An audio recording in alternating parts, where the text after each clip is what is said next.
I can tell you the exact day I met Newt. It's on his adoption form and his hospital intake form. It was 2,049 days ago. I was so excited that day because after 3 years living in Los Angeles, I had finally moved into an apartment that allowed me to have cats. And I love cats. I had so many of them as a child at my mother's house, even a couple at my dad's house, along with my dog Mickey. So I went to the shelter to find a cat, and I was taken into a room filled with dozens upon dozens of cats, and they all knew what I was there for. I was their new potential forever home. And so all of them were meowing and mewling and rubbing and purring all over me, and I bent down to play and pet them all. I was in heaven. But how could I know which one to take home? Who could I love? Who do I choose? And as I was thinking about this, I suddenly felt a tap on my neck. And I looked over, and there was this paw just laid out, resting on my shoulder.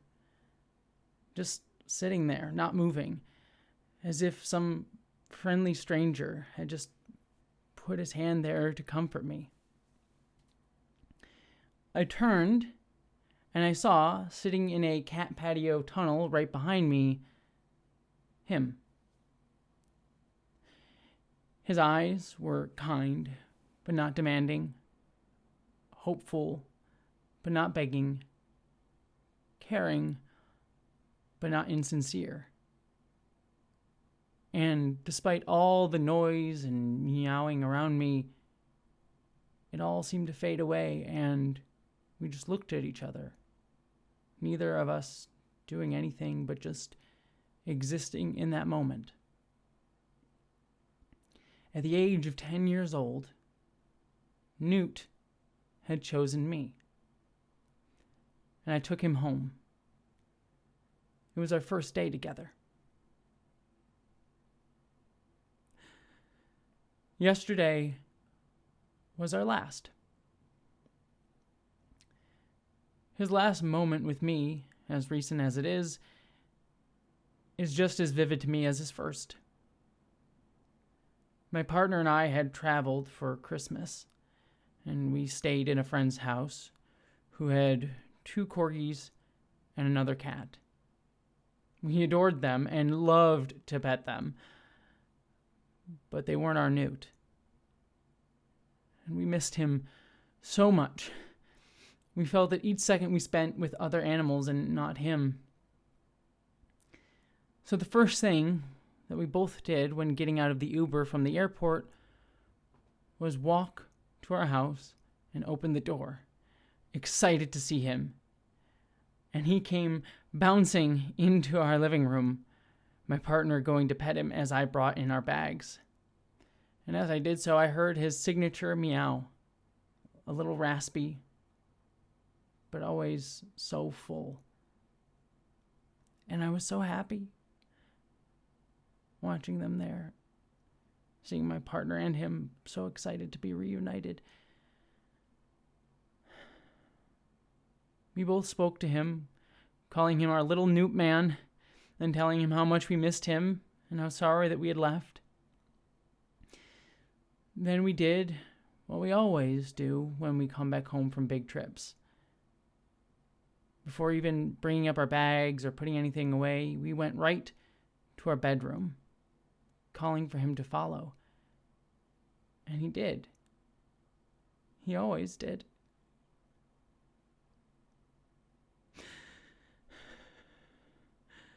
He jumped up on the bed, stepping over me and sitting on my partner's chest. He likes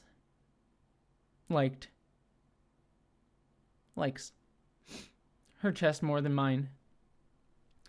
When Newt and I lived alone, he liked to sit on my chest, but ever since I've been with my partner, he's found more comfort on her chest.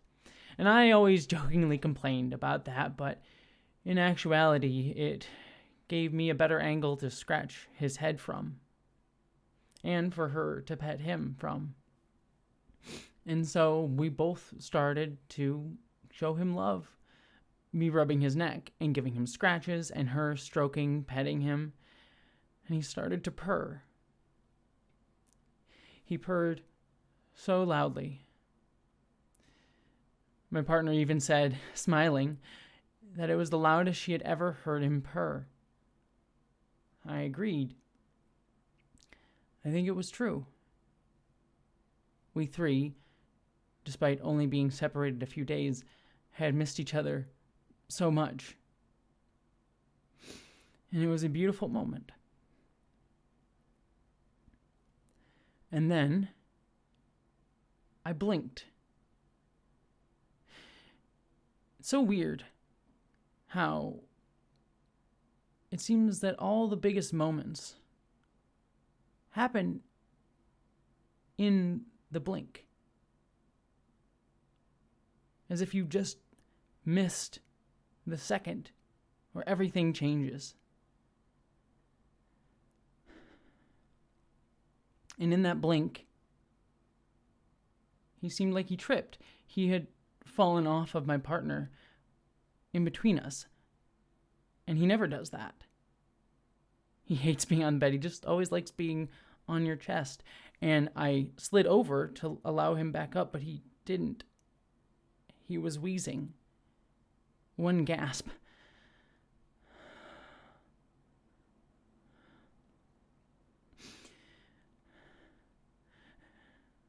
And that gasp, that image of him lying there, and it's a moment I can't get out of my head right now. The moment I keep seeing. The moment where I exist. But even if I exist there, stuck, unable to escape that moment, the moments kept moving forward unbidden too. And I keep wondering, when was the moment he truly died? Was it as I tried to hold his limp body down the stairs? Was it as we carried him into the car? Was it in the car as my partner drove to the vet hospital, as I stared into his eyes, not sure if they saw me or if they were already empty? Or if it was when the vet hospital gave him CPR for 5 minutes and I cried in a hallway with my partner. I don't know. Or was it in a blink of an eye between all of those moments? But I think, most likely, he was dead before I ever picked him up off the bed. He died in the place he spent the most time with us. All those moments in that bed we had together culminated in one last one. And I exist in all of them. I exist in the first one and exist in all the ones in between. Yet right now, I exist in that last one. We had 1 minute in that bed with him. 1 minute from when we walked to the door to being in bed to him falling in between us. Moments counted in seconds between our loving return home to our child and our inexorable, inevitable, unending cessation of our time with him.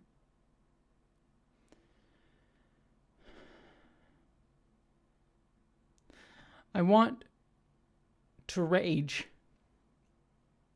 not against his death, but against time, against the current that keeps sweeping the time I had with him further and further away.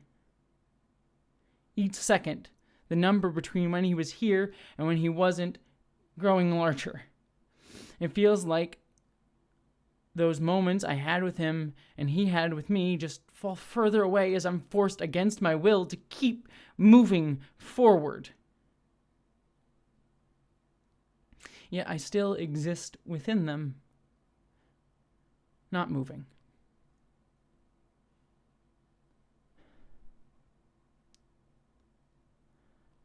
I know it's not, but I can't help but feel it's my fault.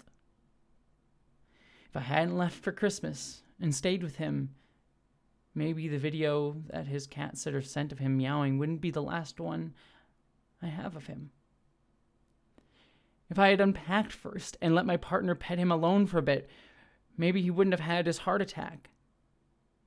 If I hadn't given him scratches while my partner also pet him, maybe it wouldn't have been too much. Maybe he wouldn't have died only 60 seconds after I was reunited with him. Maybe if I had changed one moment before, it would have given me more moments after. I wouldn't have only had 60 precious seconds with him on his last day of life. Maybe I'd have so many more.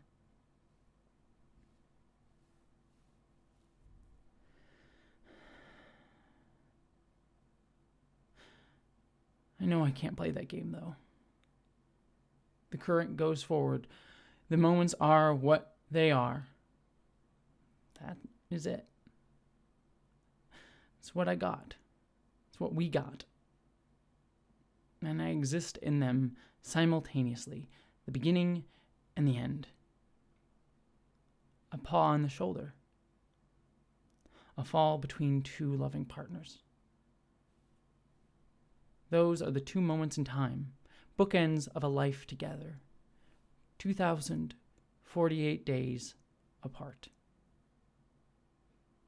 And in between them, so many more. Big moments that only came once. The time when he got scared of a Seattle thunderstorm and shook in my bed until he purred in my arms.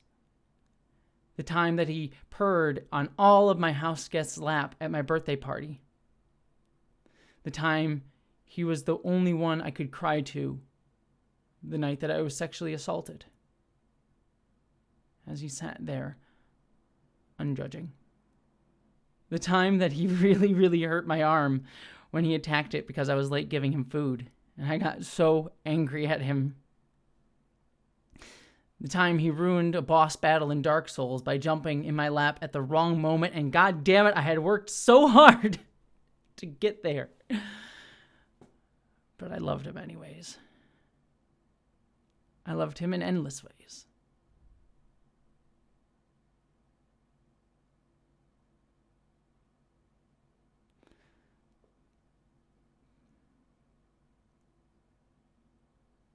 Is it endless?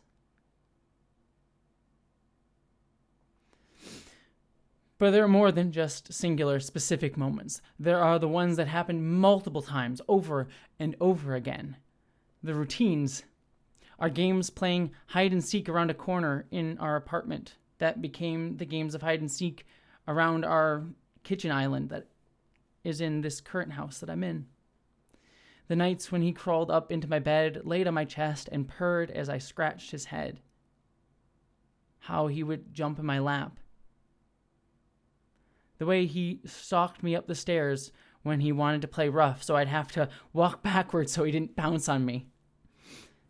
The way he would open his mouth a little bit when we played, and I had something that he was going to jump to catch. The times he'd meow whenever I had a treat. How I'd always check the fridge whenever I opened it, despite knowing he never wanted anything. Unless there was whipped cream. Then he wouldn't shut up. How I'd always move from a chair if I or my partner wanted it, if we poked him in just the right spot. How his favorite toys were darts shot from a Nerf gun, hair ties, or my foot. All the times he'd watch birds through the window of my Seattle apartment. How I'd always find a way to put his butt into a camera frame on Zoom or a YouTube stream. All the times I'd catch him walking by my door in a YouTube stream or knocking open the door in my computer room, even though it was closed, so he could come in and say hi.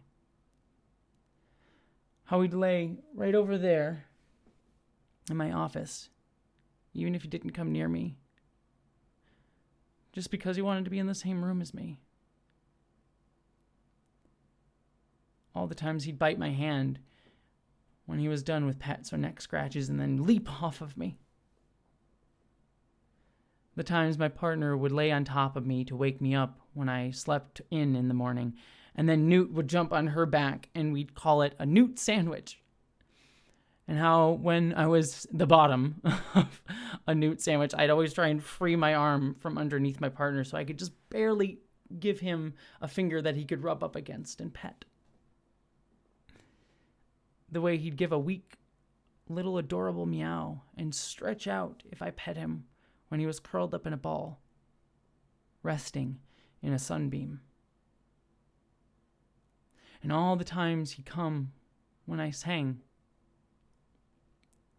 I've never seen a cat do that.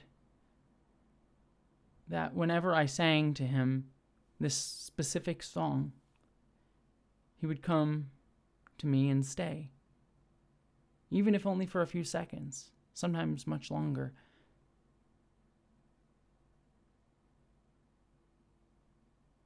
That hurts the most, I think. Knowing that there's this special song that I have whose unique power no longer holds. I can sing the song right now all I want, and he won't come. He won't be right there if I sing it right now. Those moments, that moment, no longer exists.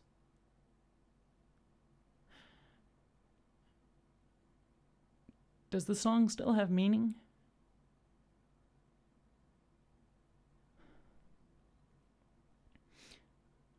I existed and exist in these moments many times throughout our life. They became a part of who I was and who he was and who we were. And now these moments have suddenly, violently, irrevocably stopped being every day and have become never again.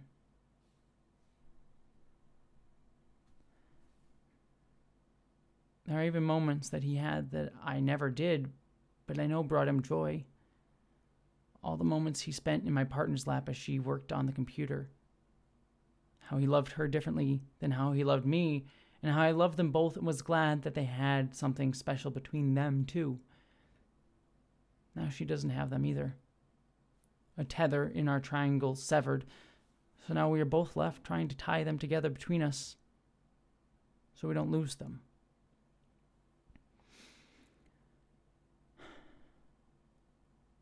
I don't know when, but I am fairly sure my partner and I will open our hearts to a new pet someday. And it hurts to know that these quantum state members of our family will never meet Newt. They'll never share in those routines to integrate themselves into them. So that even with Newt gone, we can still share a piece of those routines without him. But we can't. My partner and I have to hold them together and share them with whoever comes next. And as they get further away, I still have them, and they mattered. It is the sharing of them that makes them matter. I exist in all of them with Newt, so I can give them to others in all the other moments. He will live on in that.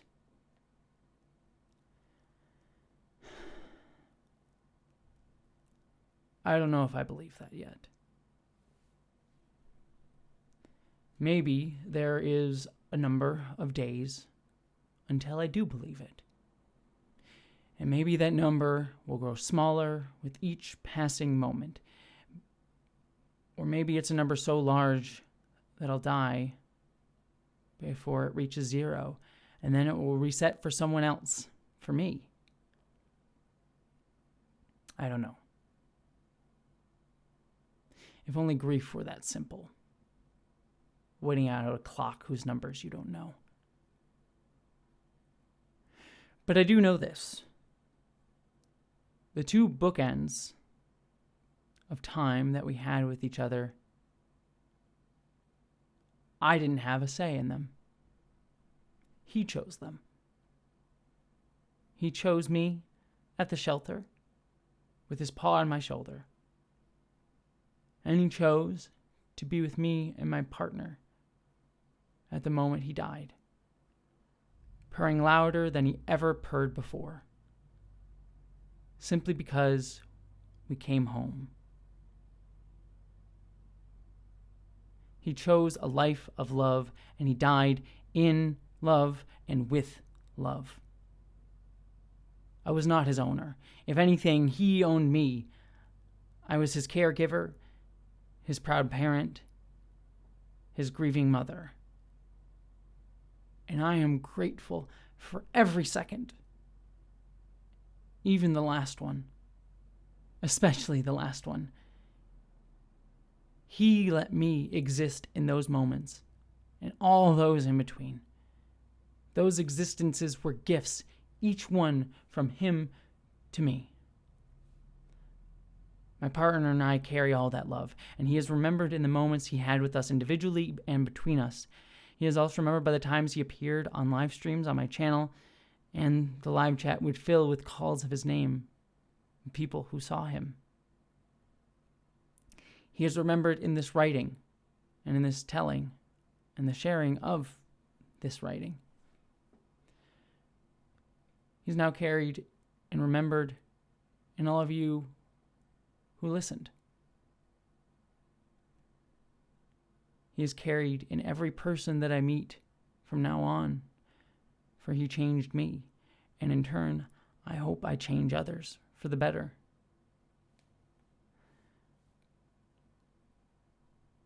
It's funny. It's like the cat Miss T, who lived at my mom's house when I was a kid, who loved to chase ice cubes and curl up in the crook of my arm as I slept. All these years later, still love her. Still hurts that she died. Died years before I met Newt. But in a way,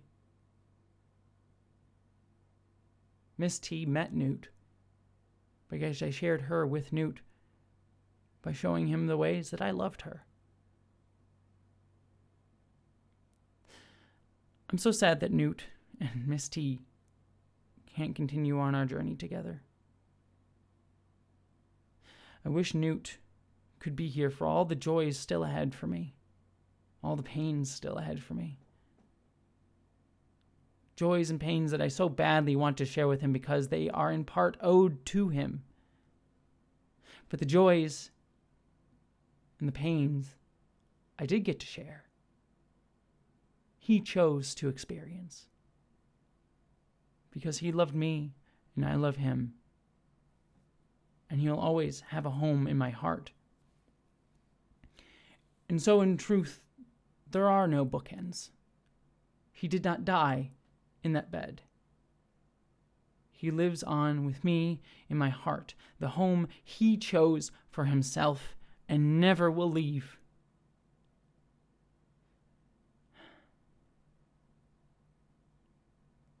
His special song will always be sung there because it still has meaning. Because he will always come home to me when I sing it. He exists here.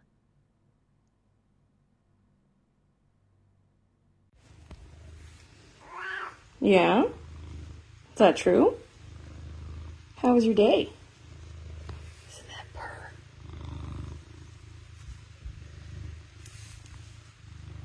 Oh, so many snuggles. So handsome. So sweet. So many pets.